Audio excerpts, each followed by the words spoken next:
Alright, so today we're going to go over Chapter 2 Tutorial 2 through 6, and that will include all the parts needed to do the assembly in Tutorial 6. But first I want to make a quick note that I believe it's the first tutorial where you make the coil spring, or just spring, whatever it is.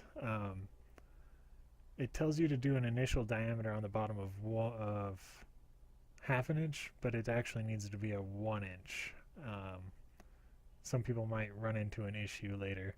Yeah, it's in step 1 it says half inch diameter, and make that 1 inch, and you won't run into an issue later when you may need to make a circle half inch from the center line and to actually produce the coil path. Anyways, let's move on to what we're covering today. So we're going to start off by obviously creating a new file, or a new part, and it really doesn't matter which plane you create it on, but because it says top plane, let's go ahead and do top plane. And then we'll go create sketch on there, and then if you want you can do a rectangle, center rectangle, which is this guy right here, just so that the center is on the origin. Again, doesn't really matter so long as your dimensions are proper. And then it wants us to do a 1.5 inch by 3 inch. And do that using smart dimension. And then it wants us to create an array of 1/10 inch diameter holes that are half inch from the left and 1/4 inch from the top. So we'll just go ahead and draw a circle. Try not to lock the circle onto this center line, or the center line here, because if it's locked onto the center line you might have troubles dimensioning it where you need it to be. Click on the center circle, left side of the wall, that needs to be a half inch. Center circle, top line, and 1/4 inch. And then we'll go ahead and tell it a 1/10 inch diameter. Now it looks like the circle was locked onto that center line anyways, so it wouldn't be an issue in this particular case. Alright, so the book wants us to actually extrude the block first, but I'm going to go ahead and put the holes there first. So we'll go ahead and do the linear sketch pattern. Want the x-axis to be 1 inch apart, and we want 3 of them going across. And actually it's easier to see what's happening if you click the entities to pattern box here, and then you click your entity. It actually shows it what's going to happen. And then even though this is grayed out here, we can go ahead and put 2 there, and then it'll show us that that's what's going to happen. It's going to create 2 in the y-axis. Do 1 inch. The normal direction is up, so then we click this reverse direction button and it brings them down. Then we click OK, which is the green check mark always, and then we can go ahead and go to features, extrude base, and it's going to automatically select everything inside the pocket and outside the holes, and it wants it to be an 1/8 inch, so we'll go 0.125, enter, and there we go, check mark. And we've got our box here, or our plate here with the holes in it. And then it wants us to fillet the corners with a 1/4 inch fillet. So we'll go ahead and click the fillet button up here, items to fillet, and we'll click each one of these corners.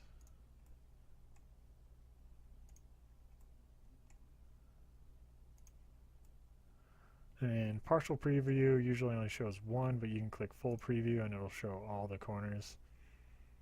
Then we type in 1/4 inch and good to go. And that's our plate.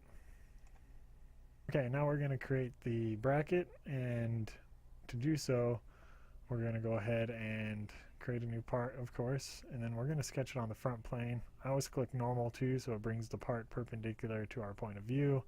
makes it easiest to sketch it. Then it's kind of confusing initially looking at the drawing and where you might want to start, but I'm going to start with the 2-inch 2/10, so 2.2 inch radius circle here, and I'm going to go ahead and just start it at the origin. And I always smart to mention everything so it locks the circle at that dimension. Now keep in mind it always wants to do diameter, so we'll go 4.4. And then along that same horizontal line from the origin, we're going to create another circle. And it's going to be a 1.7 inch radius circle. So we'll just go ahead and draw it. Doesn't matter where it is along that horizontal line, just as long as it is locked on the horizontal line from the origin. Smart to mention it. And that's 3.4 inch diameter. And then the one thing we do know is that it is 1.25 inches away from the center of the other circle, it appears. So we'll go ahead and do that real quick. And then we do know that there's another circle, that 1/2 inch diameter circle is 1.75 inches away from down from the center of the first circle we drew, so we'll go ahead and do that.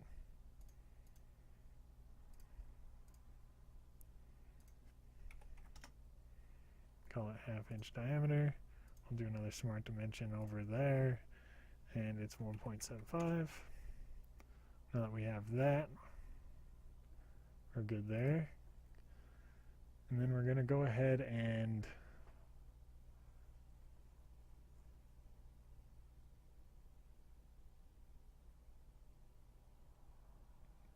create, yeah, okay. I was getting confused for a second, but we'll go ahead and create a line. It'll lock onto the quadrant of each of these. You'll see a little yellow dot. So I'll go ahead and click on the quadrant there. Draw a line straight across to click on the coordinate of our other circle here. And that's that top bar. It doesn't give us a dimension there, and I was kind of feeling hesitant for a second, but I haven't drawn this sketch in a little while, so we'll go ahead and do that. And real quick, we'll go ahead and get rid of the outer circle that we don't need, or the outer parts of the circle. So we'll click trim. I use power trim most often. You can just click and see how the line kind of draws there. You can just click and drag your mouse through those parts of the circles and they disappear. So that we have that, we'll go ahead and draw another circle from the center point of that 1/2 inch diameter circle, and we'll lock it on tangent to this circle here, or arc, now that it's not a complete circle to be proper.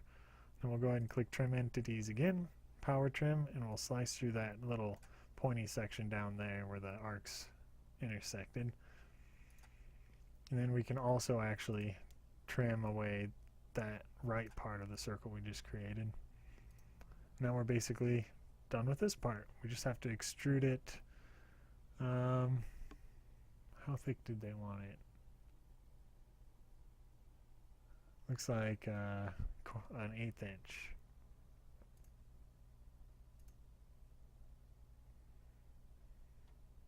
And if it doesn't automatically select it for you, just click select contours and then click the inside of that area there, and then it'll automatically do it there.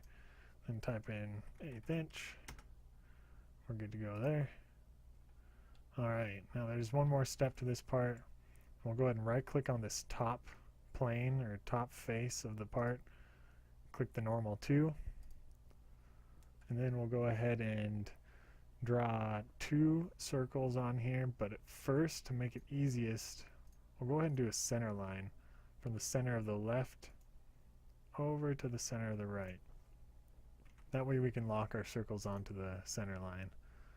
I'll go ahead and just create a couple circles, And if you don't want a smart dimension, you don't have to, and you can just come down here and to the left. It'll already be highlighted after you draw the circle, and just go ahead and give it a 0.05 radius, because that's in radius, but smart dimension likes to do diameter. So 0.05, and that'll make it a 10th inch radius, or 10th inch diameter. And we'll go ahead and do the same for the other. Alright, now we have those two circles. We'll smart dimension them from the center of the circle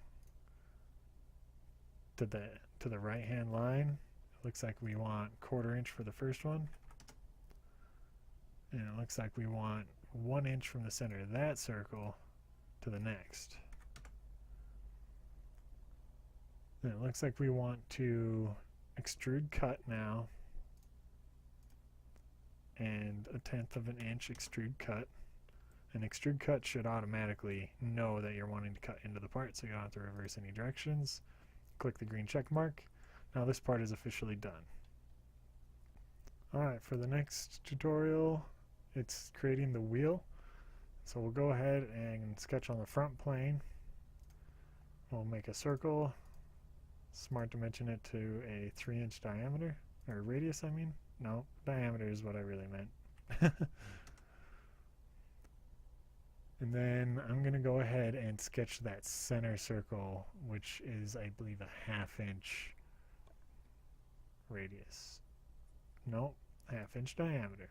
I'm going to get them confused for some reason.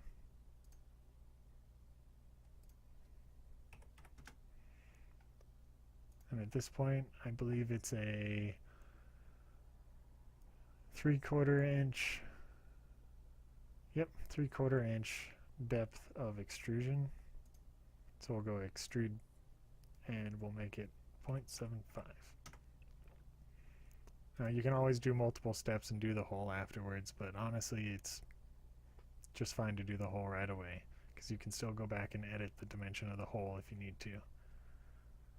And then we'll go ahead and right click on the face of that, and then normal 2 brings us right over like this, and we're going to sketch again on here, and I think we'll go ahead and do let's do the slots right away, since that's what's next in the book. So to do the slots, it's a little easier if you go ahead and go center line, draw a center line straight up,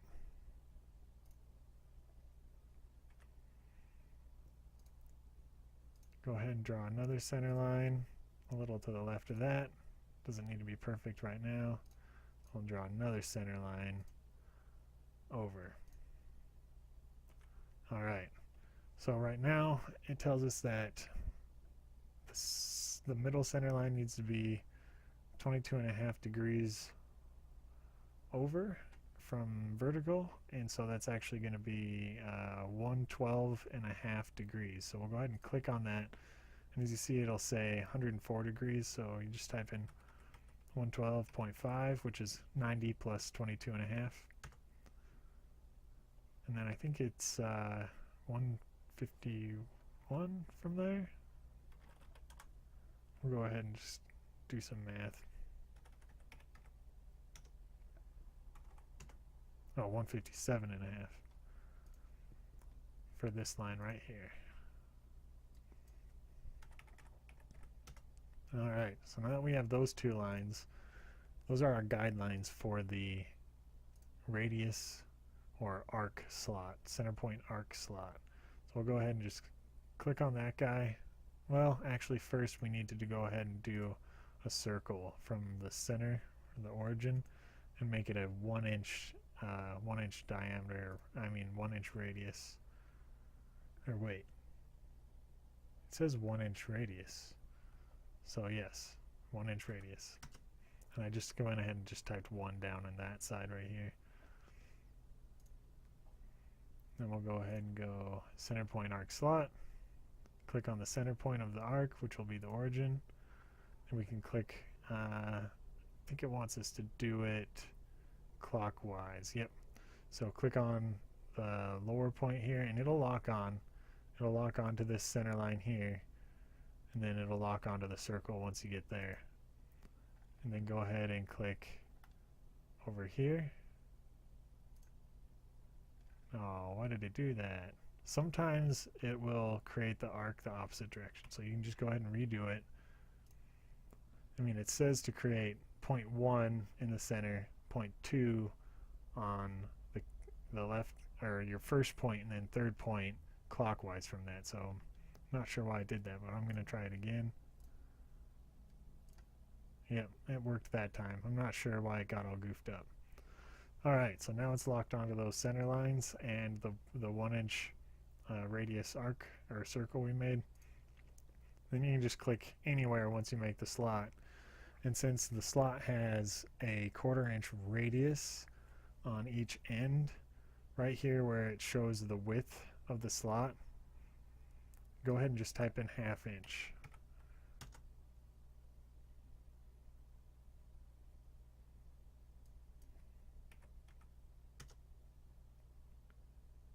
Okay, so that's one of the better, or one of the best examples I'm giving you right now of why you want to use Smart Dimension once in a while in sketches. Because see, as I change the width of the slot, it's moving that 1-inch radius circle. This guy right here. But not a big deal, because we can just go ahead and make that a 2-inch diameter circle, and it'll move the slot with it. But that's why sometimes it is a great reason to use Smart Dimension to lock the sketches you make to a specific dimension. That way they don't change when you draw something else that has a coincidence with that sketch. Now that that slot's created, there's two methods here. You can either revolve the sketch or make a circular sketch array that brings 2 more or 3 more slots around and makes it so you have 4 total slots, or you can go ahead and cut this out. Since the book has it cut out first, we'll go ahead and just do that. Extrude cut, select those contours there, and then you can go ahead and click through all. That way it goes through all of the part. There, now we've got that done.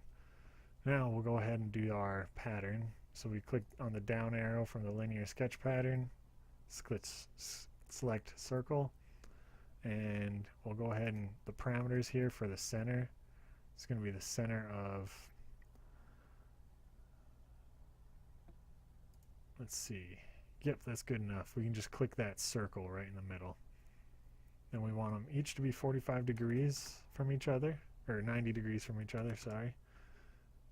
And we already have 4 selected in there, or at least I do. So if you don't put 4 there, that way you get all 4 of them.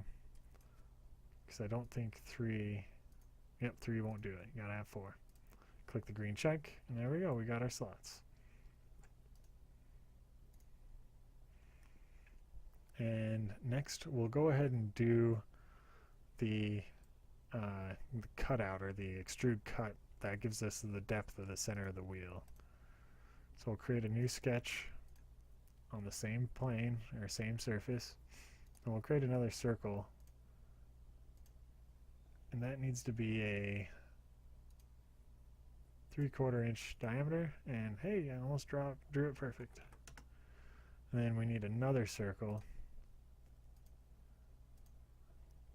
that's a 2.7 inch diameter.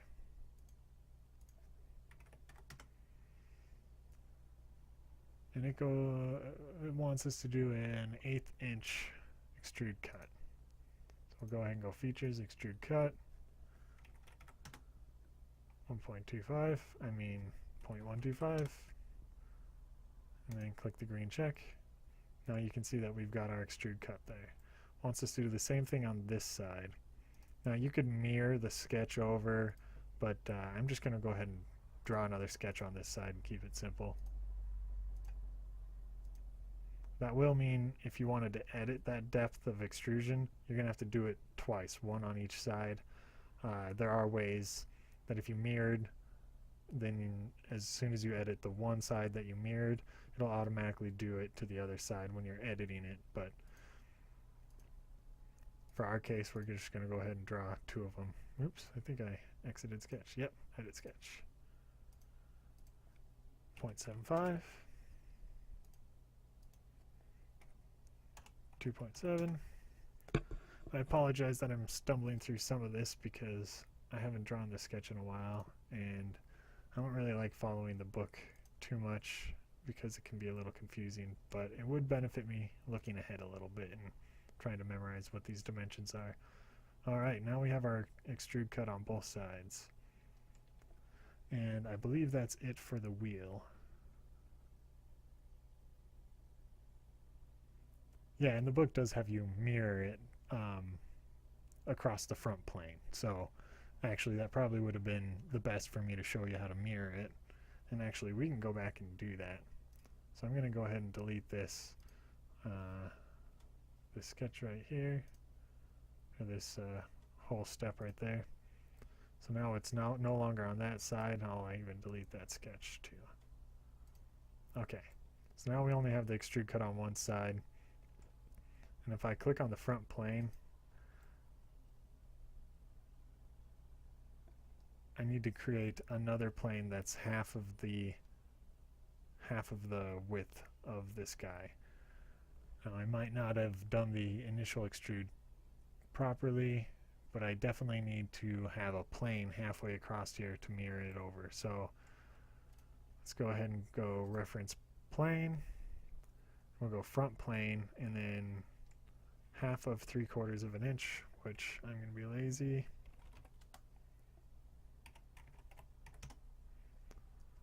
.375.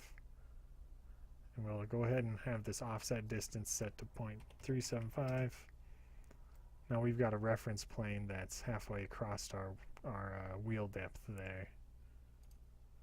There is a way when you first extrude the wheel to extrude 0.375 one way and 0.375 the other way, and our initial front plane would have already been in the center of the wheel. Not a big deal though. Now if we want to mirror, we'll go ahead and just click mirror here. Features to mirror, then we'll click the drop down tree here.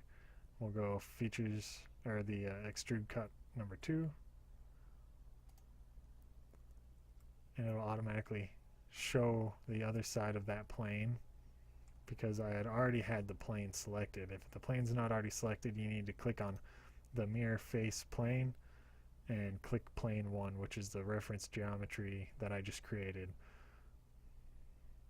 Click the green check and it will extrude cut on the opposite side. Now if you went and edited the extrude cut 2, which was the first one, it'll automatically edit the other side as well. Start a new part, then we'll go ahead and sketch on, let's go ahead and do the right hand plane for this guy. Normal 2, sketch, and we'll draw a center line across the horizontal of the origin. Doesn't matter how long it is, honestly, it just needs to be there for revolving the part later. Then we'll do another center line straight up from the origin.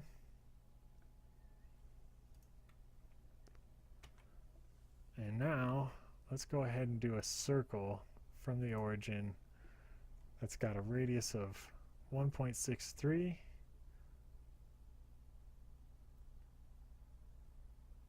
So 3.26, I guess, is the diameter there.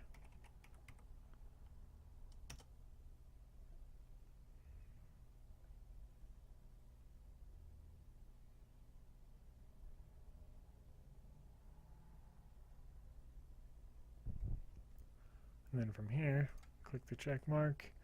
I'm going to go ahead and just draw this very rough shape right here. Come over and then go up and connect it to the circle. So this is what I've got. And then we're going to go ahead and give this a smart dimension of 0.375, which is half of 0.75 shown in the book. And we'll give this line here a height of 0.13. And if you're seeing 0.38, that's just because the dimension is only set to 2 decimal place, but it's 0.375. Then we're going to go ahead and mirror this entity and this entity about that center line we drew. and it will flip it over to the other side. Now I'm going to go power trim and slice off the rest of that outer circle that we don't need anymore. Then I'm going to go ahead and revolve boss base. I'm going to select the axis of revolution as that horizontal line we initially sketched, and it will automatically know, or should automatically know, that you're wanting to revolve that entity or the area that we just sketched up above, and 360 degrees. Click the green check, and there's that. I'm going to sketch this on the front plane.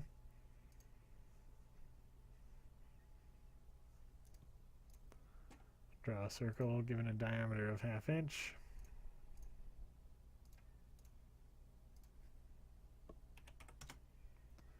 Then it looks like it needs to be 1 inch long.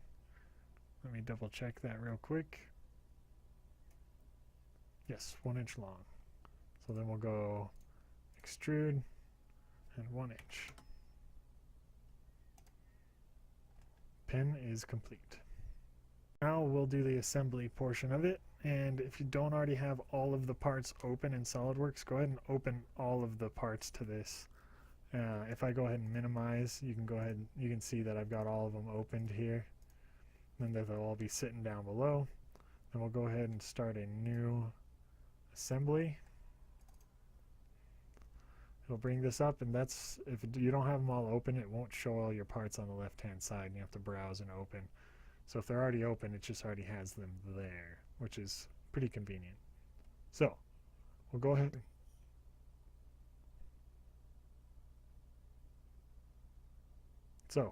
and open up the mounting plate by just clicking on it once. Drag it over, and, well, don't drag, but yeah, I mean, you don't have to click and drag anything, you just click it. Now it'll be locked on your mouse, and you just click anyway. Then we'll go ahead and click assembly again, insert components, and we'll click the bracket here, and just click down below. I'm going to go ahead and insert another bracket. Then we'll go up and click mate. I was having trouble mating this, both of these holes with 2 of the holes up there. I haven't quite figured that out, but because they were sketched as such, they're already perpendicular and parallel with the holes. So we'll go ahead and just click on one of these rings right here, or one of the tops of those cylinders, and we'll go ahead and click the bottom one of the rear here, and it'll just drag it over, click the green check mark, and it's right where we need it to be. Now we'll go ahead and go down here and do it with the second one. Oops, looks like I clicked the face. Click the ring.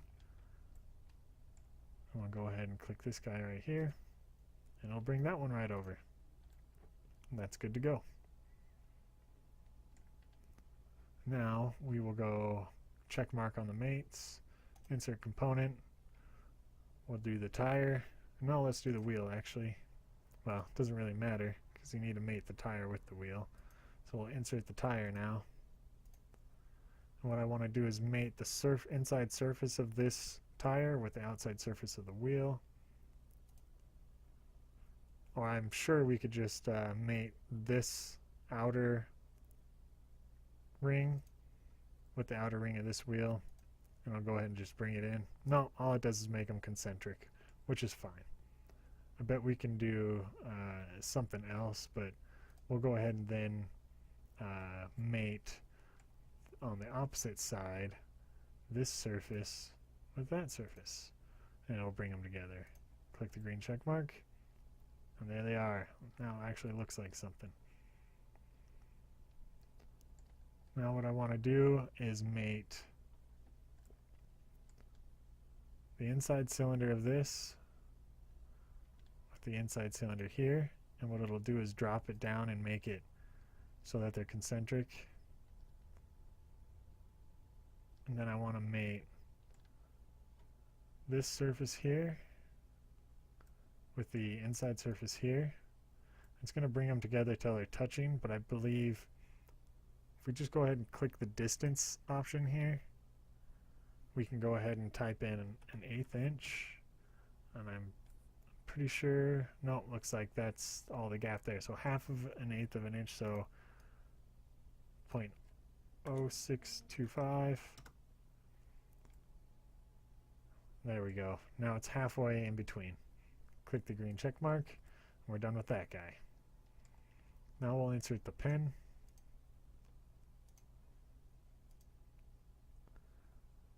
We want to mate the outside of that pin with the inside of the wheel.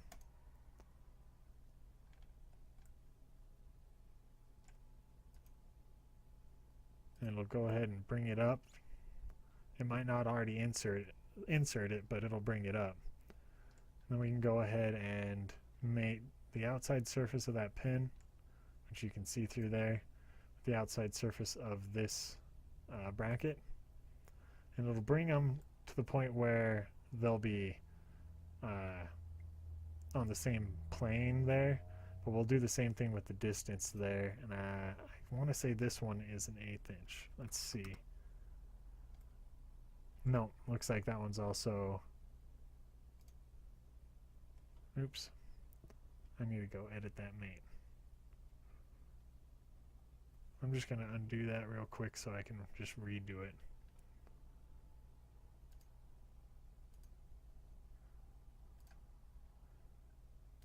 Outside surface of the pin with the bracket. Now we want to type in 1/16 of an inch. That will bring the pin halfway through that slot. I'm not sure why it doesn't want us to go ahead and make the pin 1 inch 1/8, because then it would actually match up with each end of each surface there. And now we have it sticking halfway through each mounting bracket there. And we're done with the assembly.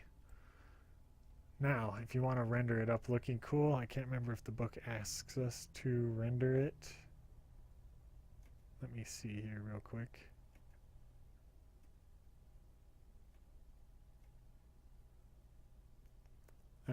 Book doesn't ask us to render it. So, we're done.